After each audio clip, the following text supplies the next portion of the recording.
I thought this story was a joke. I thought this was like an Onion article where I was like, is this serious? And my language was much more terse. Do we have a real problem in the Canadian jailing system, or in the specifically Ontario's jailing system, with transgendered people going to the wrong Let's side be of very things? clear, there are exactly 25 transgenders in the entire Ontario penal institution. My biggest issue with this policy is the fact that it is determined by you. So hi, male rapist. Hello. Oh, you feel like a woman and you want to bunk up with some ladies and watch them go to the bathroom and shower with them? No problem, because we care about you. It's a fair and balanced policy. Does their genitalia not count? It doesn't. Their genitalia does not count. If they want to have prosthetics, they can still bring those in. Let's be very clear. I had a pen pal in prison. I couldn't send him a rosary because that was seen as a threat. But prosthetics are very cool. Well, that's an interesting story. I'd like to delve into that.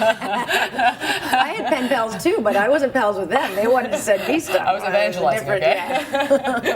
Yeah, I don't see this as a huge issue here. This is So why? It was a major announcement yesterday with Glenn Murray and Barbara Hall of the Human Rights Tribe. I mean, well, it's not. This is about protecting people regardless of sexual orientation, and anything you can do. You are not protecting the other 99.999% of the anything that you can do right? to make the prison environment safer for everyone is a positive step well, how forward. do you okay, so let's say you've got a male who's decided he wants to be a female or identifies with being a female. What rights do the female population have? Because they might be saying, I'm not cool with this at all. Several of which might have been abused themselves, by the way, prior to entering I mean, you're facility. going to infringe on someone's rights.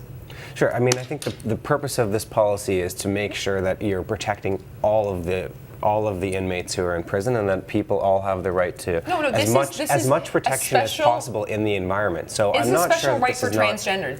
This is progressive political correctness run amok. You cannot say that 25 people are going to outweigh the rights of everyone else. Well, and you cannot tell me there has been zero thought put into this. There's no, hey, a psychiatric evaluation says that, yeah, you do have gender identity disorder. Yeah, you know what? You can go stay with the ladies. And and by the way, on the other side of things, disorder, so a female identifies more with a male, how safe are they going to be going into male population? I mean, at what point would they want to go into the male population? Yeah, let's be clear, this is not gender identity disorder. This is a real medical thing that not according to this, is now being addressed. Like no, that is now being addressed in Ontario's prisons. It's self-identified gender. Those are Kathleen Wynne and Murray's words. Let's be clear here. It's not a doctor. Allowing people to self-identify does not put other people at risk. This isn't about it does if the self-identifier is a rapist. I think you will find risks, because I think a female turned male going into a male population, they wouldn't survive 5 minutes.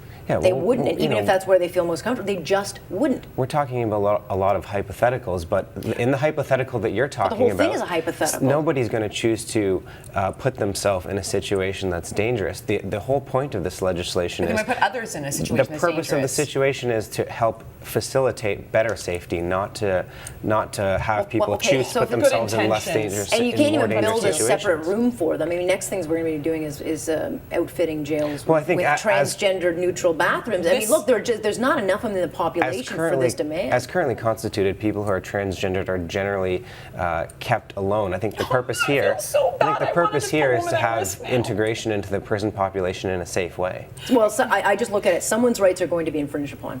Either the general population, female and or male. Someone's going to be irritated by this. There was a convicted a rapist from Montreal who used this very law, by the way, that was in question and now has been upheld, called Toby's Law here in Ontario. Convicted rapist from Montreal comes into Ontario, stays in Toronto shelters, saying that he self-identifies as a woman and goes on to sexually assault two women who had previously been assaulted, and that was part of the reason why they were in that shelter. That should be a safe space in the very beginning, okay? There are a lot of women that are very hurt and fragile within our penal institution. And what are we going to do? We're going to say, hey, guess what, all you perps? If you feel like you're a woman today, go on in. Well, women, you know what? You're kind of second class I'm sorry, but it's not okay to conflate everyone who's transgendered with someone who sexually assaults other people. That's not okay. But tell me something in this policy that stops the weirdos, that stops the rapists from taking advantage of this. It's supposed to help. There are already current laws and rules that attempt to stop that. This one just self-identified. All right, we got it.